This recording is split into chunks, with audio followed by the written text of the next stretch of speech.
Mr. Dressup, The Magic of Make-Believe is a new documentary directed by Robert McCallum that premiered at the 2023 Toronto International Film Festival on September 9, 2023. The heartfelt documentary profiles Ernie Coombs, the American children's entertainer who created and starred in the long-running Canadian television series Mr. Dressup. Oh, here you are. You're here and we're here. I've got a good bat costume here to show you. Didn't matter what race you were, what color you were, what religion you were, what language you spoke, you watched Mr. Dressup. I had the opportunity to attend the documentary at TIFF along with a large audience of fans.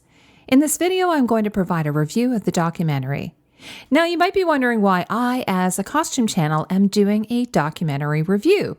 Please allow me to explain.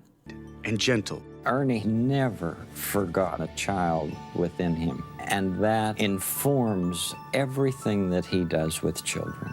When you tell people that Fred Rogers and Ernie Coombs came to Canada together, most people don't even realize that they were very close friends. When I was a little girl growing up in Montreal, Canada, one of the first shows I remember watching was Mr. Dressup on the Canadian Broadcasting Corporation, or CBC.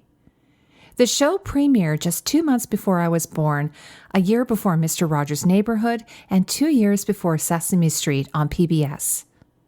Another show I vividly recall from that time was The Friendly Giant that debuted in the late 50s on CBC. Although we had a black and white TV at my home, my neighbors, whose son was my best friend, had a color TV. Some of my earliest TV memories were watching shows on their set.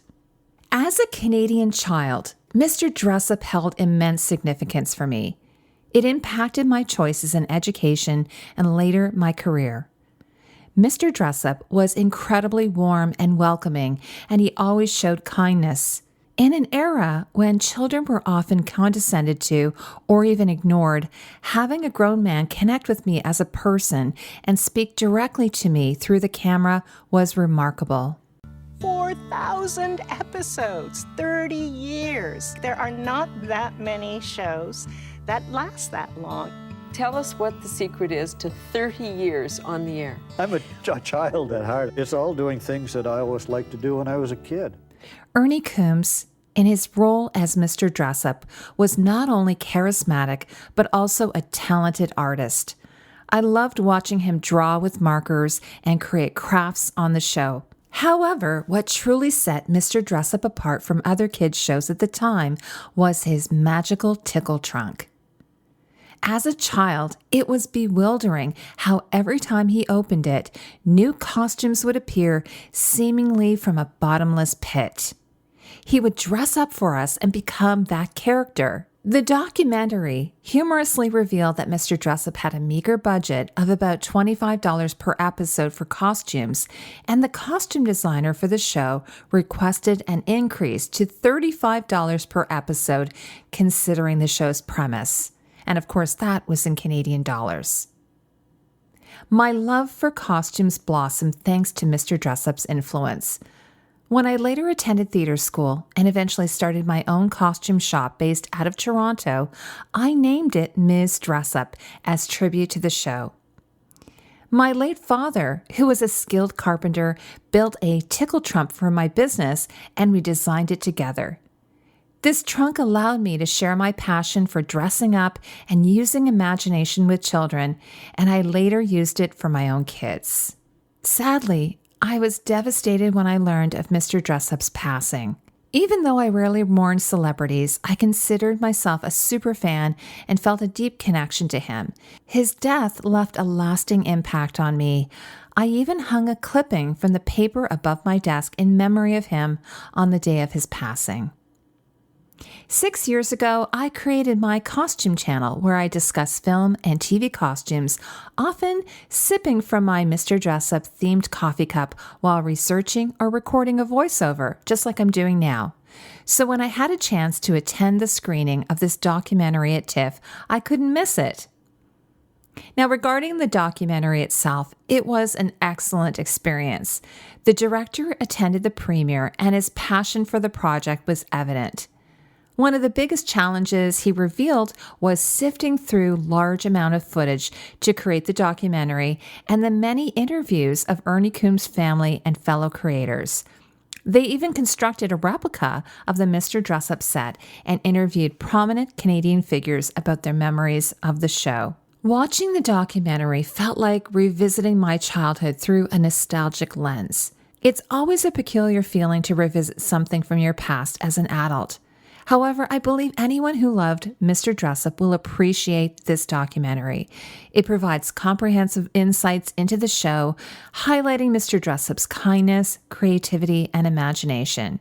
Even if you weren't familiar with Mr. Dressup or his connection to Fred Rogers, Mr. Rogers, you'll find something new and intriguing in this documentary.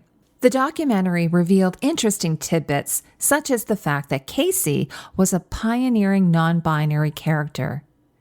Judith Lawrence, who was the creator of Casey, said that when children would ask if Casey was a girl or a boy, she would answer yes. As a child living in Canada, I always wondered why Casey had an accent, only to learn in the documentary that Lawrence was born in Australia. When she left the show in 1989, she took her Casey and Finnegan that she created and made with her own hands, despite the CBC claiming that they owned the two famous puppets. A fun fact is that Canadian-American actor Eric McCormick named his son Finnegan after the dog puppet who whispers in Casey's ear. I wanted to name my kids Casey and Finnegan, but I had some protests from my husband. Coincidentally, there is an exhibit at Museum of Toronto called Mr. Dressup to Degrassi, 42 Years of Toronto Kids TV, the TV shows of our childhoods. Now, it's just down the street from Scotiabank Theatre where the film was screened. At my visit, I saw a reproduction of Casey and Finnegan and Mr. Dressup's iconic tickle trunk. According to the documentary, Ernie Coombs designed and created the original tickle trunk. The tickle trunk was this magical, like Pandora's box. As soon as you open that lid, something was going to happen, something magical. I'm Tugboat Captain Dressup. Is he going to be a wizard? Oh no, he's a dinosaur. The endless possibility of that. Mr. Dressup, The Magic of Make-Believe won the Best Documentary at TIFF, and you will have a chance to see it when it premieres on Amazon Prime beginning October 10th. I'm delighted it will reach a broader audience, allowing hundreds of thousands of people who love Mr. Dressup over the years to enjoy it. I encourage you to check it out. As always, thank you for spending time with me. I'll see you in the next video. Of course, when Sesame Street came on, they said, oh, that'll be the end of you. There was a question whether the show would go on. We were having a wrap party. But then as time went on, I think we were getting the sense that Ernie was getting concerned. How could he possibly continue what he wants to? You made me what I am today. You know that. Hi, Mr. Dressup. One of the reasons I became an actor was because at a very early age, this person on television, an adult but not an adult, taught me that it's okay to let my free flag fly. Ladies and gentlemen, one of the great Canadians, Mr. Dressup.